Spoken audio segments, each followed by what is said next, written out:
There are people who do push-ups on their knuckles because they think it looks tougher. It does not look tougher.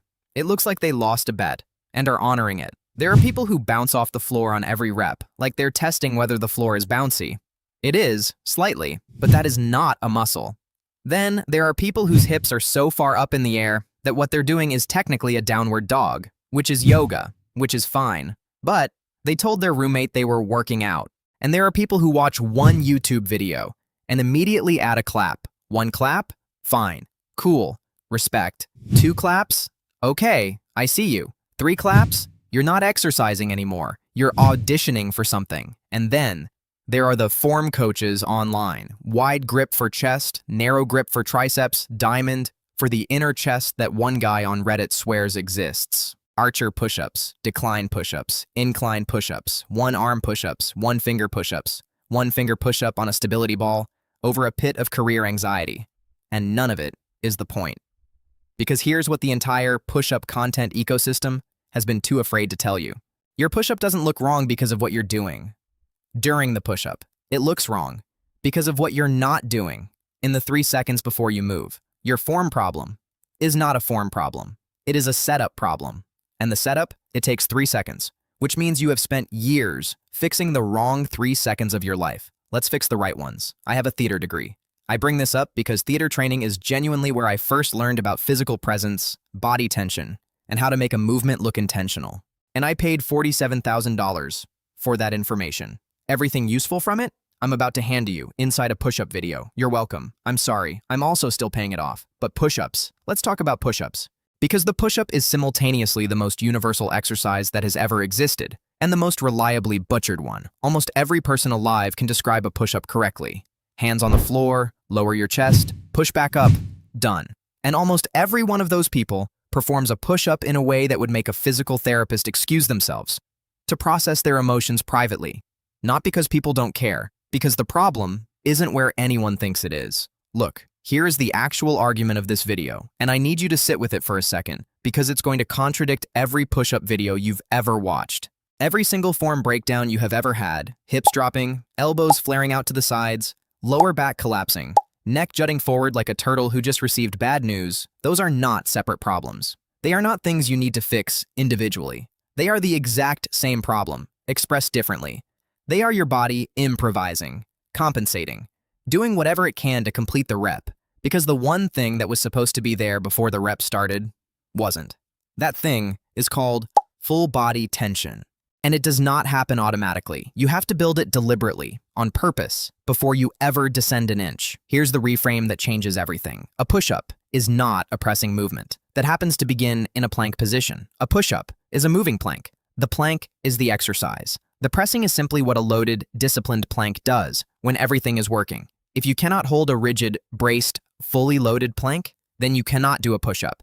You can only do a plank that keeps collapsing in exactly the same place, every rep, and call those reps. The 3-second setup is this. Before your first rep, with arms straight at the top position, you push the floor apart with your hands, not down into it. Apart, like you're trying to rip a piece of paper in half, using only the floor. You breathe in deep, down into your belly, not your chest. You brace your entire midsection, like someone is about to throw something directly at your stomach. You squeeze both glutes hard until your hips lock into place, and you find a spot on the floor 6 inches ahead of your hands, and you stare at it.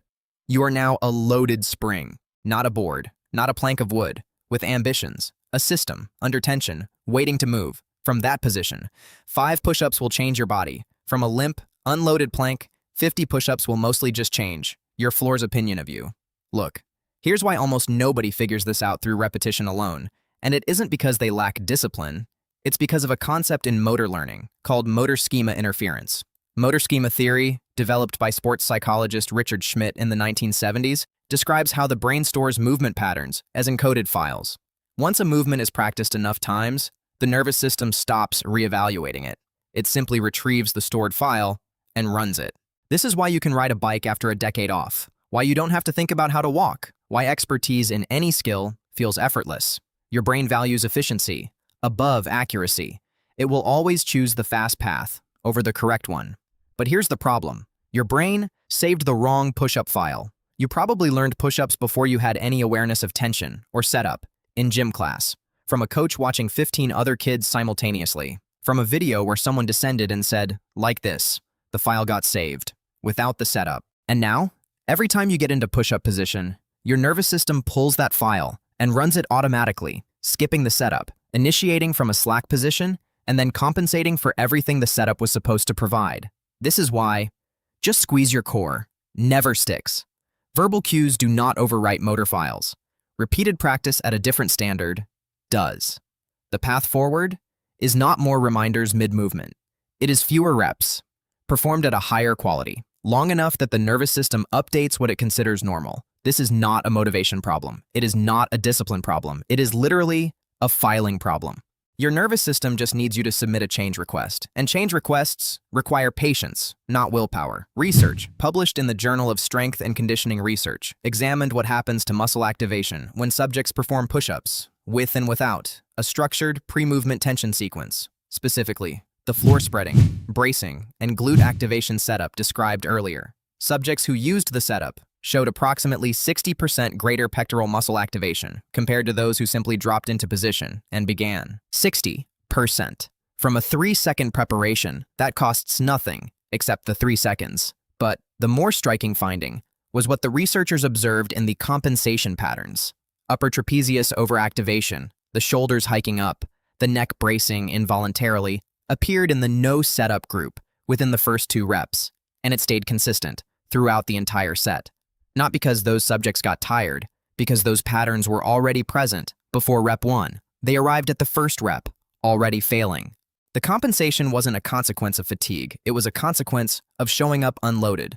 Most people arrive at rep 1 already failing. The fix is not in the rep. Now, Bruce Lee is probably the most famous human being in history, specifically known for push-ups.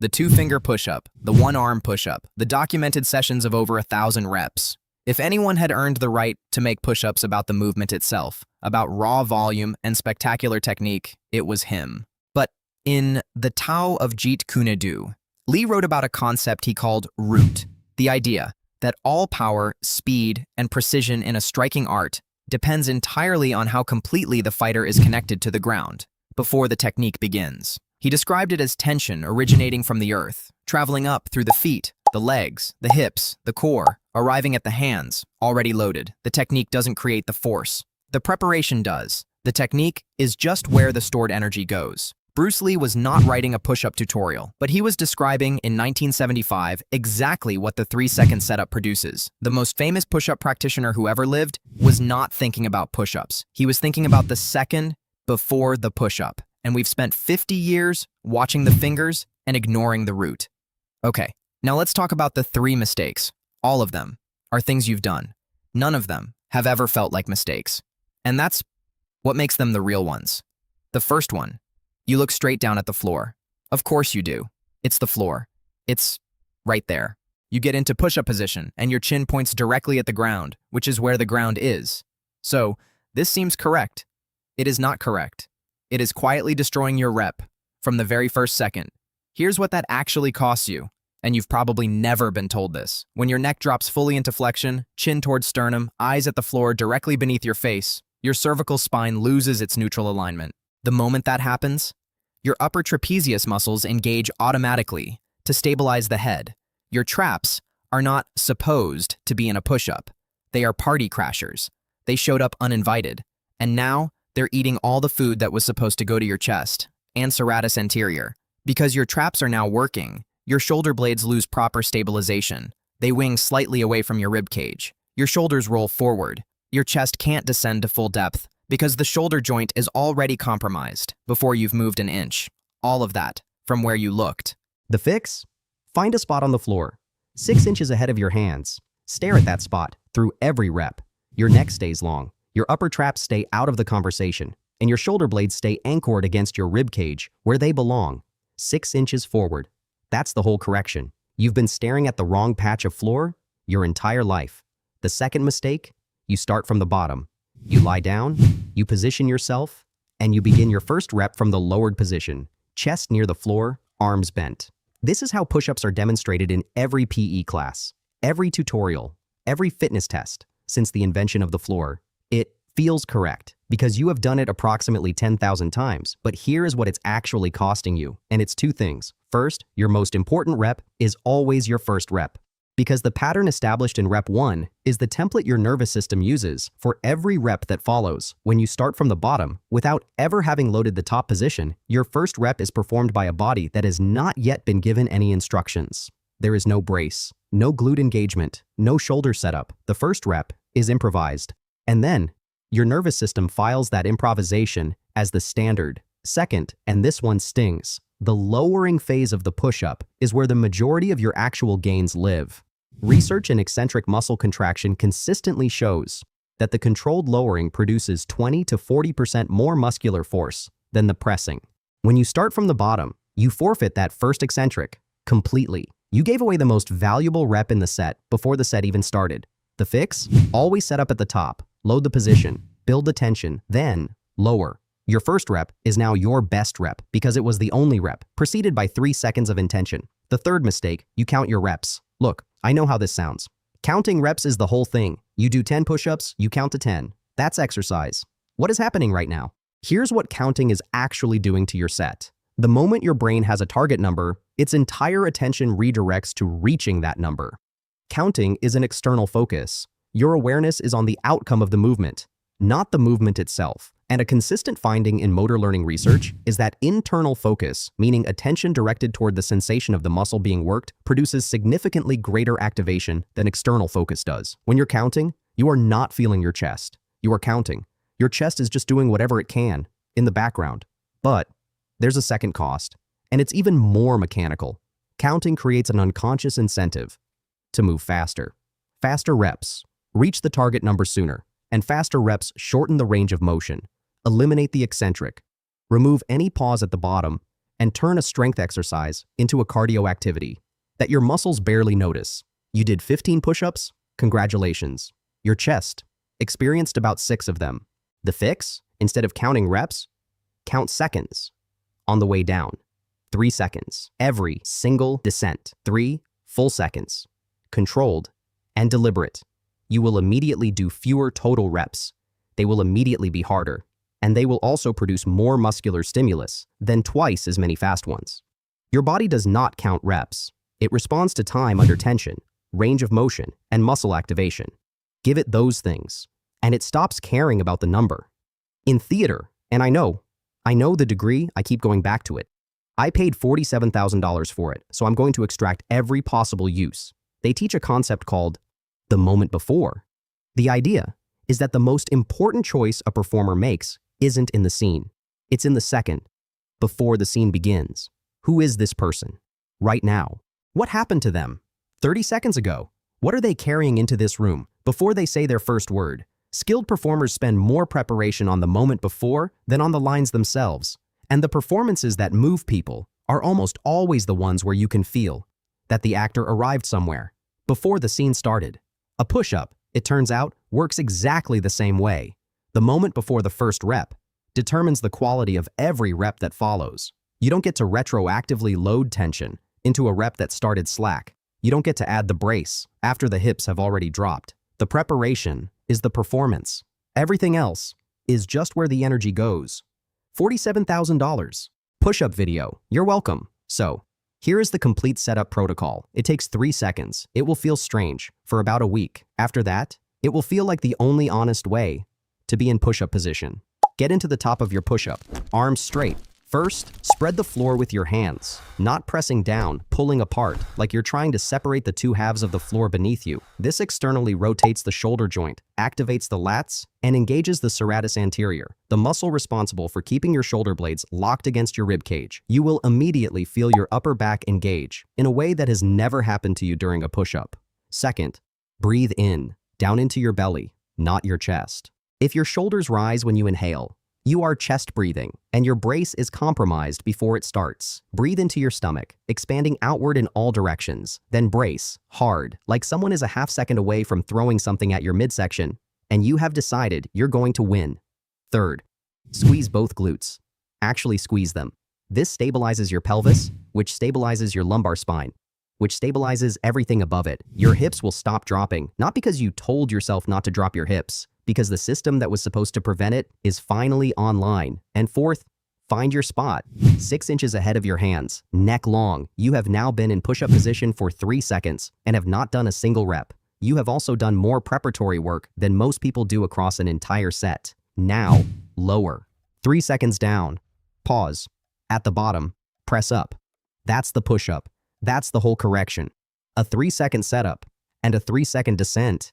Every form breakdown you've ever had lived in the gap between those two things. Most people treat a push-up the way they treat a speed bump. You just roll over it. You don't engage with it. You don't feel it. You just need to get to the other side and move on with your day. And you have the shoulder posture to prove it. Rolled forward, uncertain, slightly apologetic about where they ended up. A push-up is not a speed bump. It's the whole road. And the question your body is answering every single rep is not how many times you crossed it. It's whether you were driving deliberately or just rolling downhill and calling it movement.